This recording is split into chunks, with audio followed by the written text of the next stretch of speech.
샬롬, 이동춘 목사입니다. 오늘도 여러분의 삶이 주님의 평안으로 가득하시길 기원하며 하나님의 말씀을 나누겠습니다. 오늘 주시는 말씀은 베드로전서 5장 7절에서부터 11절의 말씀입니다. 너희 염려를 다 주께 맡기라. 이는 그가 너희를 돌보심이라. 근신하라, 깨어라. 너희 대적마귀가 우는 사자같이 두루다니며 삼킬 자를 찾나니 너희는 믿음을 굳건하게 하여 그를 대적하라. 이는 세상에 있는 너희 형제들도 동일한 고난을 당하는 줄을 알미라. 모든 은혜의 하나님 곧 그리스도 안에서 너희를 부르사 자기의 영원한 영광에 들어가게 하시니가 잠깐 고난을 당한 너희를 친히 온전하게 하시며 굳건하게 하시며 강하게 하시며 터를 견고하게 하시리라. 권능이 세세무궁하도록 그에게 있을지어다. 아멘. 베드로전서 5장 7절로부터 11절 말씀을 본문으로 어찌해서는 안 되는 것과 어찌해야 하는 것이라는 제목으로 말씀을 나누도록 하겠습니다. 살면서 용기가 필요할 때가 아주 많습니다. 아무리 애써도 안 되고 있는데 실은 꼭 되어야만 하는 일이고 하니 이것저것 따질 것 없이 해내야 할 때 필요한 것은 용기입니다. 그러나 용기를 냈다고 되지 않을 일이 될 리 없습니다.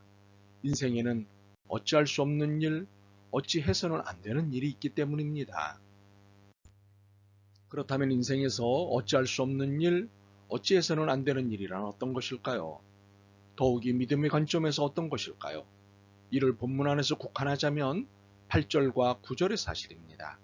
근신하라, 깨어라, 너희 대적마귀가 우는 사자같이 두루다니며 삼킬 자를 찾나니 너희는 믿음을 굳건하게 하여 그를 대적하라. 이는 세상에 있는 너희 형제들도 동일한 고난을 당하는 줄을 알미라.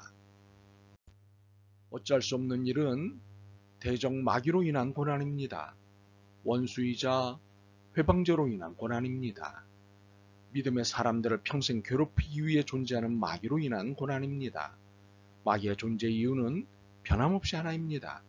하나님에 대한 믿음을 회방하는 것입니다. 그렇기 때문에 마귀는 신앙인에게 평생의 대적자이자 원수일 수밖에 없습니다. 마귀는 신앙인을 자신의 수하로 삼키기 위해 밤낮으로 교회를 엿보고 문제를 일으키니 이것이 우리의 고난의 이유가 됩니다. 그리고 고난이자 시험입니다. 우리를 믿음에서 넘어지게 하기 위해 만드는 고난이니 시험입니다. 그렇다면 마귀가 만드는 시험거리는 무엇일까요? 예배에 관한 시험거리로는 매우 바쁘게 만드는 것입니다. 일이 잘 돼서도 바쁘지만 잘 안 되게 해서라도 매우 바쁘게 만듭니다. 예배드릴 시간이 없다고 생각하게 만듭니다. 또한 경제적으로 여유가 생기기 위해서 즐기고 싶은 일이 많게 만듭니다. 예배보다 더 재미있는 일이 많아지게 합니다. 여행, 쇼핑, 휴가, 레저 등과 같은 것을 즐기다 예배를 소홀하게 만듭니다. 또한 어떤 일을 계기로 인기를 얻고 대인관계가 넓어지게 합니다. 그래서 사람들을 만나고 노느라 예배드릴 시간을 잊거나 놓치게 합니다. 이와 반대 상황을 만들 수도 있습니다. 삶을 무기력하게 만들거나 무관심하게 만드는 것입니다. 그래서 예배에 대해서도 무관심하게 만듭니다. 또한 부정적인 사고, 회의론적인 태도를 갖게 합니다. 그래서 교회에 대해, 교회 사람들에 대해 부정적인 것을 보게 하고 회의감을 들게 만들므로 예배를 무시하게 만듭니다. 이처럼 하나님을 위해 헌신하는 모든 일에 대해 시험거리를 만듭니다.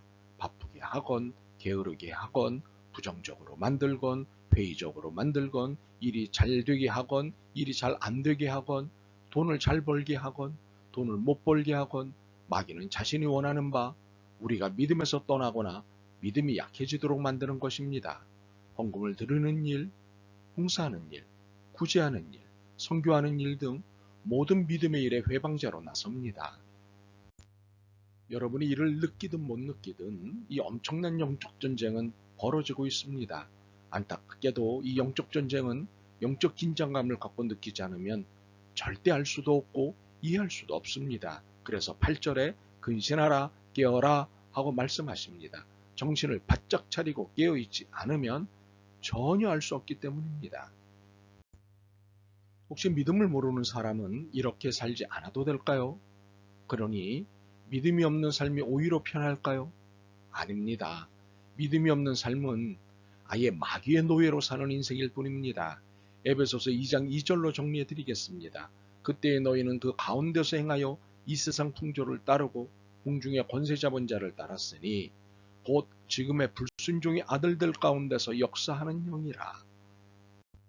바울이 에베소서에서 표현한 공중의 권세 잡은 자, 불순종의 아들들 가운데서 역사하는 영, 바로 이 표현은 마귀입니다. 이 마귀에게 사로잡혀 그가 시키는 대로 따라다니는 것이 믿음 없는 사람들의 삶입니다. 주체적으로 사는 것 같지만 영적인 눈으로 볼 때 그의 삶은 노예의 삶입니다. 본인은 못 느끼지만 돈의 노예, 명예의 노예, 권력의 노예, 쾌락의 노예 등으로 살면서 하나님과 믿음을 무시합니다. 물론 신앙인인 우리도 얼마든지 이렇게 될 수 있습니다. 그러나 우리는 하나님의 소유이니 차원은 다릅니다. 그렇지만 현실은 마귀의 노예처럼 살 수 있기에 유념하고 긴장해야 합니다. 이렇게 마귀의 역사는 믿음이 있는 사람만이 아니라 믿음이 없는 사람에게도 동일하게 역사합니다. 이처럼 공중의 권세 잡은 자, 마귀에 의해 우리는 어쩔 수 없는 고난의 삶, 시험의 현장에 있게 됩니다. 물론 현재의 고난과 시험은 마귀에게 빌미를 줘서 자초한 것일 수도 있습니다. 그렇지 않다면 전적으로 우리를 믿음에서 떨어지게 하려는 작업입니다. 이 작업은 마귀가 혼신을 다한 작업으로 우리가 어쩔 수 없는 것입니다. 바로 이 작업에서 나타나는 우리의 심리적 상태는 불안으로서의 염려, 불만으로서의 근심 걱정입니다. 우리의 영혼은 이 어찌할 수 없는 사태를 알고 있지만 영적으로 깨어있지 않으면 현실이 화가 나고 하나님께 섭섭해합니다. 원인은 마귀인데 하나님께 분노합니다. 그래서 에베소서는 이 사실을 똑바로 알라고 가르칩니다. 8절과 9절입니다. 근신하라 깨어라 너희 대적 마귀가 우는 사자같이 두루 다니며 삼킬 자를 찾나니 너희는 믿음을 굳건하게 하여 그를 대적하라. 이는 세상에 있는 너희 형제들도 동일한 고난을 당하는 줄을 알미라. 이 모든 것이 마귀가 벌이는 짓이고 우리는 그의 시험에 빠진 것이라고 가르치십니다. 그리고는 믿음을 굳건하게 하여 마귀를 대적하라고 권면하십니다. 바로 이것이 어찌할 수 없는 일을 만난 우리가 어찌 해야 하는 일입니다. 믿음을 굳건하게 하여 마귀를 대적하라. 염려 대신 믿음을 굳게 하고 걱정 근심 대신 믿음을 굳게 하여 마귀를 대적하라는 명령이십니다. 그런데 문제는 마귀는 엄청 간교한 존재로 양의 탈을 쓴 이리입니다. 빛으로 가장한 어둠입니다. 그래서 그가 제기하는 모든 것들은 다 그럴듯해 보입니다.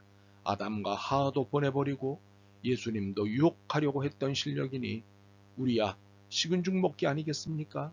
그래서 우리는 시험의 원인인 마귀에게 원망하고 불만을 하는 것이 아니라 자신의 삶을 염려하다가 하나님을 상대로 원망하고 불만을 내놓는 게 아니겠습니까? 그런데 사랑의 하나님은 마귀를 고침판하십니다. 그래서 우리에게 7절을 주십니다. 너희 염려를 다 주께 맡기라. 이는 그가 너희를 돌보심이라. 우리 안에 불안으로서의 염려, 불만으로서의 근심 걱정 일체를 주님께 맡기라고 하십니다. 이유는 두 가지입니다. 하나는 마귀와 대적하려면 우리의 힘 가지고는 안 되기 때문입니다. 더욱이 염려를 가지고 있는 상태에서는 절대 이길 수 없기 때문입니다. 염려라는 것이 마귀가 안겨준 것인데 이를 안고 마귀를 대적한다는 것은 백전백패입니다. 그러므로 맡겨야 합니다. 또 하나는 주님은 우리를 돌봐주시는 분이시기 때문입니다. 주님은 우리의 약점과 허점을 정확히 간파하시고 이를 돌봐주시는 분이십니다.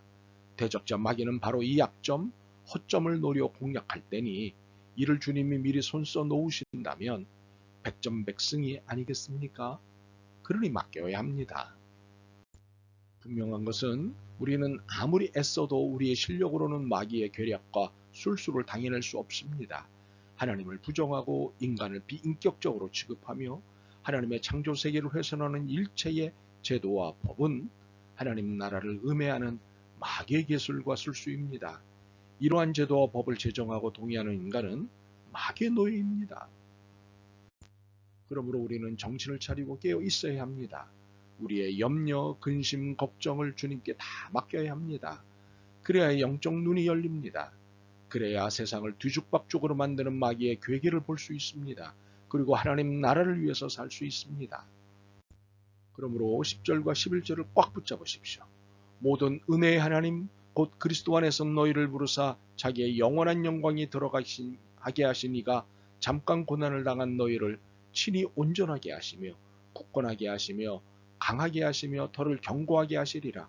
권능이 세세 무궁하도록 그에게 있을지어다. 아멘. 그러니 여러분의 염려, 근심, 걱정을 주님께 다 맡기십시오. 주님의 권능은 영원하시고 누구도 넘어설 수 없습니다. 주님만이 통치자이십니다. 나머지는 주님이 세운 자들이 아니면 다 가짜입니다. 주님은 어찌해서는 안 되는 분이고 이 가짜는 다 어찌해야 하는 것들입니다. 여러분의 믿음과 삶을 응원하고 기도합니다. 아멘. 주님, 어찌해서는 안 되는 것은 믿고 맡겨야 할 것임을 깨달았습니다. 자신의 한계와 할 일을 정확하게 구분하고 인정하는 믿음을 갖게 하옵소서. 예수 그리스도의 이름으로 기도드립니다. 아멘. 오늘도 여러분의 믿음과 삶을 응원합니다. 사랑합니다.